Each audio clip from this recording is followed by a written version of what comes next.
नमस्कार मित्रांनो, हळद रुसली कुंकू हसलं मालिकेच्या येणाऱ्या पुढील काही भागामध्ये आपल्याला जबरदस्त असा ट्विस्ट पाहायला मिळणार आहे, ज्यामध्ये आपल्याला असं पाहायला मिळतंय की आता मास्टर माइंड कृष्णाच्या नवीन युक्तीमुळे इथे आता आढळरावांना शेवटी माघार घ्यावी लागलेली असते आणि आढळरावांनी माघार घेतल्यानंतर आता मात्र इकडे सगळ्यात महत्त्वाची गोष्ट म्हणजे आता काही जरी झालं तरी सुद्धा त्यांना बाळजाबाईसोबत लग्न हे करावंच लागले असतं। हेच आपल्याला या आजच्या ट्विस्टमध्ये पाहायला मिळत आहे। तर प्रेक्षकांनो, हा व्हिडिओ शेवटपर्यंत नक्कीच पहा, कारण कृष्णाने आता खूप मोठा धक्कादायक असा निर्णय घेतलाय आणि कृष्णाने घेतलेल्या या धक्कादायक निर्णयामुळे मात्र आता इकडे आढळरावांना शेवटी नमतं घ्यावंच लागलेलं असतं। कृष्णाचे खरं तर सुरुवातीला बरेच काही प्रयत्न हे करून झालेले असतात। कृष्णा मात्र इकडे आढळरावांना एका आजीच्या वेशात येऊन समजावण्याचा प्रयत्न करत असते, पण तेव्हा मात्र तिथे कृष्णाचा हा जो काही प्लॅन आहे तो प्लॅन फ्लॉप झालेला असतो आणि तेव्हा मात्र कृष्णाला आढळराव मुलगी मानत असल्यामुळे तिच्यावर काही ते आवाज चढून बोलत नसतात आणि त्यामुळे मात्र इथे आता शेवटी त्यांनी तिला शेवटचं माफ सुद्धा केलेलं असतं आणि स्पष्टपणे सांगितलेलं असतं की इथून पुढे मात्र आमच्या लग्नाचा तू विषय अजिबात काढायचा नाही आहेस। पण कृष्णा मात्र एवढ्याच गोष्टीवर थांबणार नसते। कृष्णा सुरुवातीला तर आढळरावांना प्रचंड समजवण्याचा प्रयत्न करत असते आणि म्हणत असते, हे बघा, असं करू नका, जे काही आहे त्या गोष्टी तुम्ही एकदा समजून घ्या, कारण इथे तुम्ही असं एकाच घरामध्ये राहून वेगळं वेगळं राहणं हे खूप जास्त चुकीचं आहे। तेव्हा मात्र आढळराव म्हणत असतात, हे बघ कृष्णे, मी तुला मुलगी मानतोय म्हणून ह्या सगळ्या गोष्टी इथे मी सोडून देत आहे, पण एक गोष्ट मात्र नीट ध्यानात ठेवायची, हा विषय माझ्यासमोर पुन्हा नको आहे, असं स्पष्टपणे आता इकडे सांगण्यात आलेलं असतं। त्यावेळेला मात्र आता लगेचच कृष्णा इथे विचार करत असते, नाही, काही जरी झालं तरी सुद्धा मी एवढ्यात हार मानणारच नाहीये।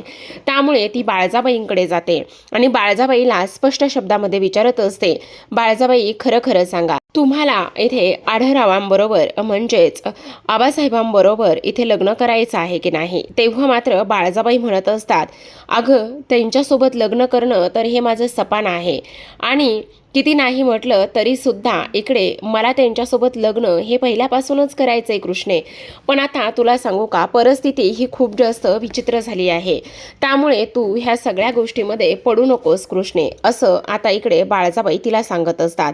पण कृष्णा म्हणत असते, नाही, काही झालं तरी सुद्धा शेवटच्या क्षणापर्यंत मी तुम्हा दोघांना एकत्र आणल्याशिवाय राहणार नाही।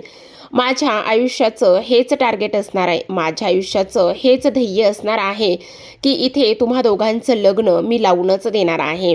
तेव्हा बाळजा म्हणत असतात, हे बघ कृष्णे, उलट तुझ्यासारखी मुलगी मला मिळाली आहे, त्यामुळे मला ह्या सर्व गोष्टींचा आनंद तर आहेच। तेव्हा मात्र इथे आता दुसऱ्या बाजूला पूजा आणि त्याचबरोबर इथे समर आणि त्याचबरोबर इथे हा जयकांत, हे तिघेही जण खूप जास्त इथे अलर्ट झालेले असतात।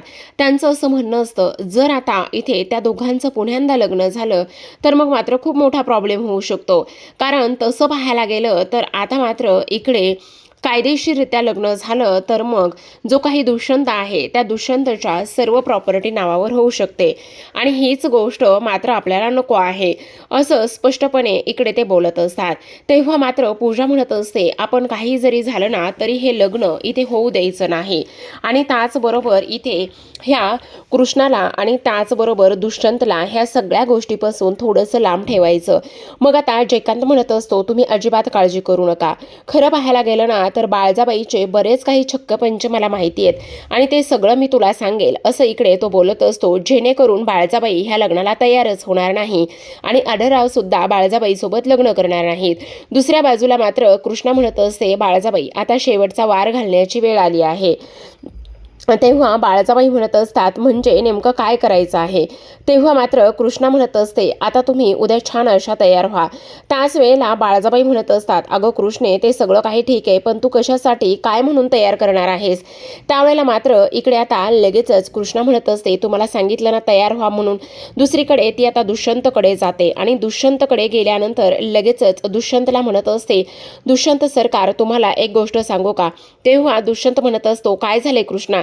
तेव्हा कृष्णा म्हणत असते, हे बघा दुष्यंत सरकार, आता उद्या जर मी एखादा निर्णय घेतला तर त्या निर्णयामध्ये तुम्ही माझ्यासोबत खंबीरपणे उभे असाल ना? त्यावेळेला मात्र लगेचच दुष्यंत म्हणत असतो, का नसणार आहे, मी तर कायम तुझ्यासोबत नेहमीच आहे आणि कायम सोबतच राहणार आहे. असं म्हटल्याबरोबर तो तिला विचारत असतो की नेमकं तू काय करणार आहेस.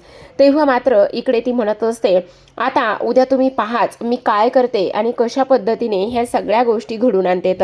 तर मग पुन्हा पुन्हा ही लोक सगळं काही विचारण्याचा पूर्ण प्रयत्न करतात, पण मात्र कृष्णा आता सांगत नसते. तिच्या डोक्यामध्ये भन्नाट आयडिया येते, पण तरी सुद्धा दुष्यंत तिला विचारत असतो. मग शेवटी कृष्णा म्हणत असते, उद्या आपण बाळजाबाईच्या बघण्याचा कार्यक्रम करू म्हणजे मला नाही समजलं. म्हणजे तुम्हाला एक गोष्ट सांगू का, काही जरी झालं ना तरी सुद्धा उद्या आपण असं दाखवायचं की बाळजाबाईंचं लग्न आपण दुसऱ्या कोणासोबत तरी लावून देण्याचं काम करत आहोत. अगं कृष्णा, वेडीयेस का तू? असं जर केलंस तर मी सांगते तेवढंच करायचं आहे. काही जरी झालं ना तरी ही गोष्ट मात्र करायची. असं म्हटल्याबरोबर दुष्यंतला आता टेन्शन आलेलं असतं. दुष्यंत विचार करत असतो की नको कृष्णा हे सगळं, पण कृष्णा मात्र अजिबात गप्प बसत नाही आणि दुसऱ्या दिवशी सर्वांसमोर सांगत असते की आता मात्र इकडे आज बाळजाबाईला पाहण्यासाठी पाहुणे येणार आहेत. असं म्हटल्याबरोबर आता आढळरावांना खूपच मोठा धक्का बसतो. आढळराव विचार करत असतात की हे सगळं काय आहे. कृष्णे, तू डोक्यावर पडलीस का? तेव्हा कृष्णा म्हणत असते, जर तुम्हाला बाळजाबाईंबरोबर लग्न करायचं नाही तर मग त्यांचं लग्न आम्ही दुसऱ्या कोणासोबत तरी लावून देणार आहोत. पण आता मात्र इकडे आढळराव संतापतात. आढळराव शेवटी म्हणत असतात, तू असं नाही करू शकत, ती माझी बायको आहे. असं म्हटल्याबरोबर आता कृष्णा म्हणत असते, काय म्हणालात तुम्ही? ती तुमची बायको आहे. जर तुम्ही तिला बायको मानतच नाही आहात तर ती तुमची बायको कशी? हे बघा, असं मुळीच नाहीये. त्यावेळेला मात्र इकडे आता लगेचच आढळराव म्हणत असतात, हो, कारण ती माझी बायकोच आहे. आणि कृष्णे, तू असा मला न विचारता माझ्या बायकोबद्दल असा कोणताच मुळीच निर्णय घेऊ शकत नाही. मग आता कृष्णा म्हणत असते, जर मग मी निर्णय घेऊ शकत नाही तर तुम्ही निर्णय घेणार आहात का? जर तुम्ही निर्णय घेणार असाल तर मग ताबडतोब तुम्ही इथे बाळजाबाई बरोबर लग्न करायचं.